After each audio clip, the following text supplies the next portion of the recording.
इतिहास की 12वीं की पुस्तक का ये चैप्टर 6 है, जिसका नाम है मुग़ल दरबार इतिवृत्ति द्वारा इतिहास का पुनर्निर्माण।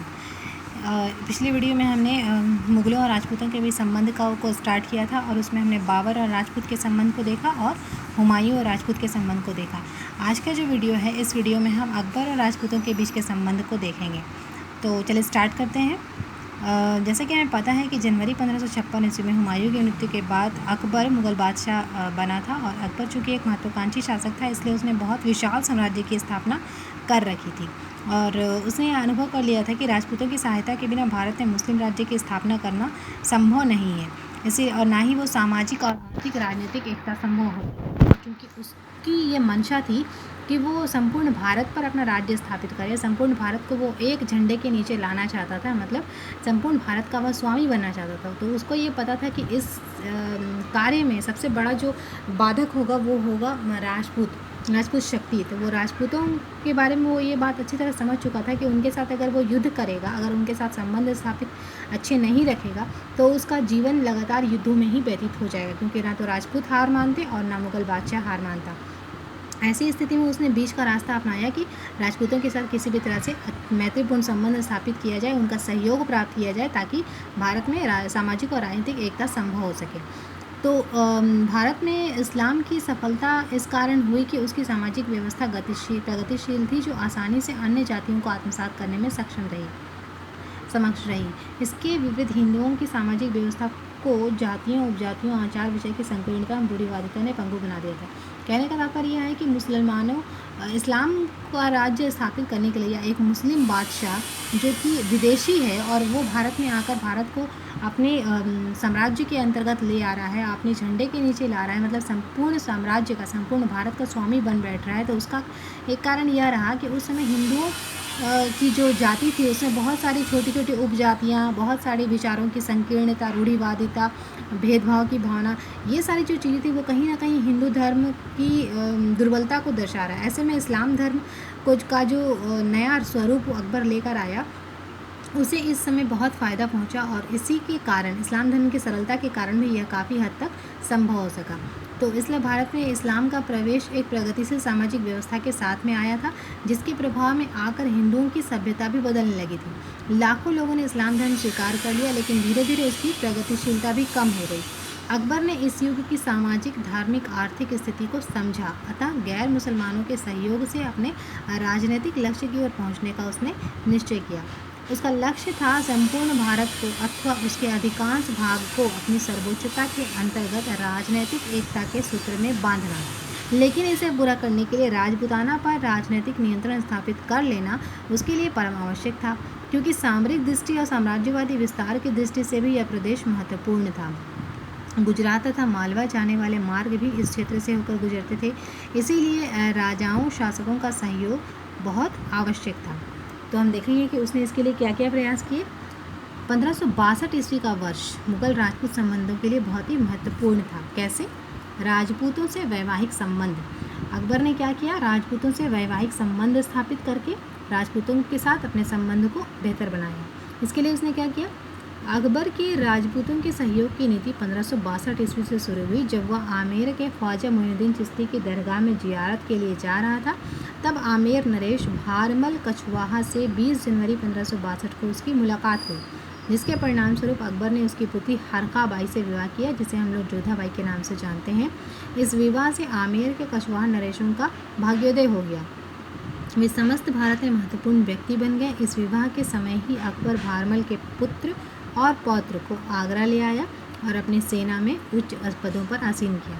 मतलब क्या है कि अकबर ने राजपूतों के साथ संबंध बेहतर बनाने के लिए क्या किया? सबसे पहले स्टार्ट किया उसने 1562 ईस्वी में भारमल के साथ, जो कि आमेर के राजा थे, उनकी पुत्री से उसने विवाह किया।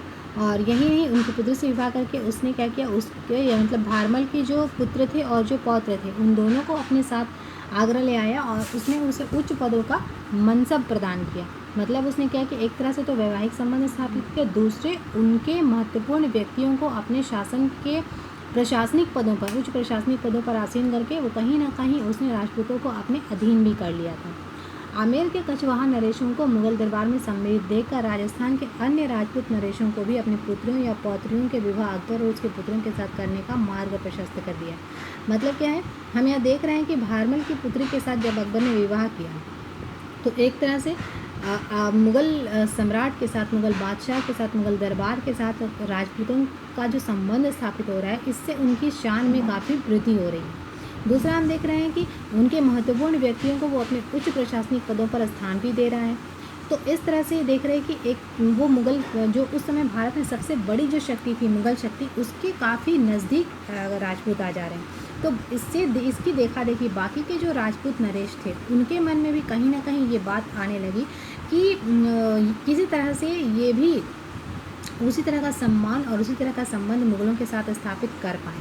तो इसके लिए अब हर राजपूत नरेश जो है वो अपनी बेटियों की शादी अब मुग़ल बादशाह के साथ और मुग़ल बादशाह के बच्चों के साथ, यानी मुग़ल शहजादों के साथ करने के लिए लालायित हो गए। मुग़लों के आगमन से पूर्व राजपूत वीरांगनाएं मुसलमानों से अपनी असमत बचाने के लिए हंसते हंसते जौहर कर बैठती थी, लेकिन इस विवाह के बाद राजपूत महिलाओं की वह धारणा भी बदल गई। इसी कारण यह वर्ष इतिहास में युगांतकारी माना जाता है। कहने का तात्पर्य यह है कि मुग़लों से अपनी राजपूतों और मुग़लों के संबंध उस समय ऐसे थे कि मुग़ल राजपूतों की कन्याएं मुग़लों से अपने आप को बचाने के लिए अगर कभी ऐसी परिस्थिति आ जाए कि मुग़लों के पास उन्हें जाना पड़े तो वो इस चीज़ से बचने के लिए जौहर कर बैठती थी। मतलब इसके हम उदाहरण इतिहास में देखते हैं, जिसमें हम चित्तौड़ की रानी पद्मावती का हम उदाहरण देख सकते हैं कि उसने किस तरह से अपने आप को अलाउद्दीन खिलजी से बचाने के लिए उसने जौहर किया था। तो पहले ये स्थिति थी कि मुग़ल जो राजपूत कन्याएं थी वो अपने आप को मुग़लों से बचाने के लिए मरना पसंद करती थी, लेकिन अब इतिहास में ये बहुत महत्वपूर्ण परिवर्तन माना जाता है कि अब जौहर करने के बजाय वो और ज़्यादा इच्छुक थी कि किस तरह से वो मुग़लों के साथ संबंध स्थापित कर पाएँ। अब हम दूसरा देखेंगे कि राजपूतों द्वारा मुग़लों का सहयोग करने के कारण, मतलब राजपूतों ने मुग़लों को क्यों सहयोग किया, क्या कारण थे। जो राजपूत मुग़लों को अपना शत्रु समझते थे, अब इतिहास में ऐसा परिवर्तन देखने को आ रहा है कि राजपूत खुद मुग़लों के साथ संबंध स्थापित करना चाह रहे हैं, वो मुग़लों का सहयोग कर रहे हैं। तो इसके पीछे क्या कारण थे। उपरोक्त विवरण से स्पष्ट है कि मुग़ल सम्राट अकबर ने भारत में अपना साम्राज्य विस्तृत और सुदृढ़ करने के लिए राजपूतों का सहयोग चाहा था और उसे अपने उद्देश्य में सफलता भी मिली। लेकिन राजपूतों ने पिछले 350 सालों में मुस्लिम आक्रमणकारियों व सल्तनत के सुल्तानों के विरुद्ध बड़ा संघर्ष किया था। मुग़ल साम्राज्य की स्थापना होते ही वीर राजपूत व वीर छत्रपाणी के विचारों में मुग़लों में से सहयोग पाने की भावना उत्पन्न हुई। क्यों, इसके पीछे क्या कारण थे। क्या कारण थे कि अचानक इतने वर्षों तक जो राजपूत मुग़लों के और मुस्लिम शासकों यानी सल्तनत के सुल्तानों के विरोधी थे, उनके समक्ष खड़े रहे, उनसे हमेशा युद्ध करते रहे, आज अचानक वो क्यों उनका सहयोग करने पर उतारू हो गए। तो उसके क्या कारण थे, तो हम देखेंगे कि राजपूतों द्वारा अपनी दुर्बलता का या निर्बलता का आभास होना। मतलब कह रहा है कि कहीं ना कहीं हो सकता है कि राजपूतों को अपनी निर्बलता का एहसास हो गया था। मतलब राजपूत अब ये मान चुके थे कि वो मुग़लों जैसी बड़ी शक्ति से जीत नहीं सकते, उन्हें अपनी कमज़ोरी का और अपनी दुर्बलता का एहसास हो गया था। दूसरा क्या है, राजस्थान में उत्तराधिकार के संघर्ष में वृद्धि। मतलब राजस्थान में राजगद्दी को लेकर जो संघर्ष छिड़ा हुआ था, जो उत्तराधिकार के लिए आपसी संघर्ष हो रहे थे, उसने कहीं ना कहीं राजपूतों की शक्ति को कमज़ोर कर दिया था, क्योंकि उनमें एकता का अभाव देखने को मिल रहा है और जहाँ एकता नहीं होती वहाँ शक्ति की कमी अपने आप देखने को आ जाती है। तो इस एकता की कमी के कारण कहीं ना कहीं दोनों में जो है राजपूत शासकों को अपनी कमजोरी का एहसास होने लगा था। राजपूत नरेशों द्वारा अपने पुत्रों के लिए जीविका का साधन जुटाना। मतलब क्या है कि राजपूत नरेश अब ये सोचने लगे थे कि किसी तरह से अगर मुग़लों के साथ उनके संबंध बेहतर हो जाएं तो उनके पुत्रों को भी मुग़ल दरबार में या मुग़ल प्रशासनिक व्यवस्था में उच्च पदों के मनसब की प्राप्ति हो सकती है और इस तरह से उनकी जीविका का साधन उन्हें मिल पाएगा। चौथा कारण क्या है कि अपने राज्यों की सुरक्षा मंगोलों के आश्रय में ढूंढना। मतलब राजपूतों के मन में अब मुग़लों का इतना भय कायम हो गया था कि मुग़लों से अपने राज्य की सुरक्षा के लिए वो मुग़लों के आश्रय में जाना एकमात्र रास्ता समझ रहे थे। मतलब अगर वो मुग़लों की अधीनता स्वीकार कर लेते हैं और उनको राजस्व देना स्वीकार कर लेते हैं तो ये बात तो तय है कि मुग़ल अब उनके राज्य पर आक्रमण नहीं करेंगे और इस तरह से वो मुग़लों से अपने राज्य की रक्षा कर पाएंगे। नेक्स्ट है मुगलों के आक्रमण से सुरक्षा। वही बात है, मुगलों के आक्रमण से सुरक्षा पाने के लिए वो मुगलों के अधीन जाना बेहतर समझते थे। राजपूत नरेशों के पास स्थायी सेना का अभाव। राजपूत नरेशों के पास जो है कोई स्थायी सेना नहीं थी। उनके पास जो उनकी सेनाएं थी वो उनके सामंतों की सेना थी। मतलब अपने ज़मींदारों के, जागीरदारों के और सामंतों की सेना पर ही मुगल नरेश आश्रित थे, जो कभी भी उन्हें धोखा दे सकती थी। तो मुगलों के पास, राजपूतों के पास अपनी स्थायी सेना ना होना भी एक बहुत बड़ा कारण था, जिसके कारण राजपूतों को अपनी कमजोरी का एहसास हुआ और वो अब ये मान चुके थे कि वो मुगलों जैसी बड़ी शक्ति से लोहा नहीं ले सकते और वो उनके समक्ष अब झुकना ही बेहतर समझ रहे हैं। तो इस तरह से हमने देखा कि अकबर की राजपूत नीति का मुख्य उद्देश्य मुगल साम्राज्य का विस्तार करना था, मुगल साम्राज्य को सुदृढ़ करना था और राष्ट्रीय एकता स्थापित करना था। जिस राजपूत नरेश ने अकबर की अधीनता स्वीकार की, उसे यह विश्वास दिलाया कि उन्हें सामाजिक, धार्मिक और राजनैतिक समानता प्राप्त होगी, और जिन्होंने उसका विरोध किया उनका उन्मूलन करने के लिए एक शक्ति का प्रयोग भी किया गया।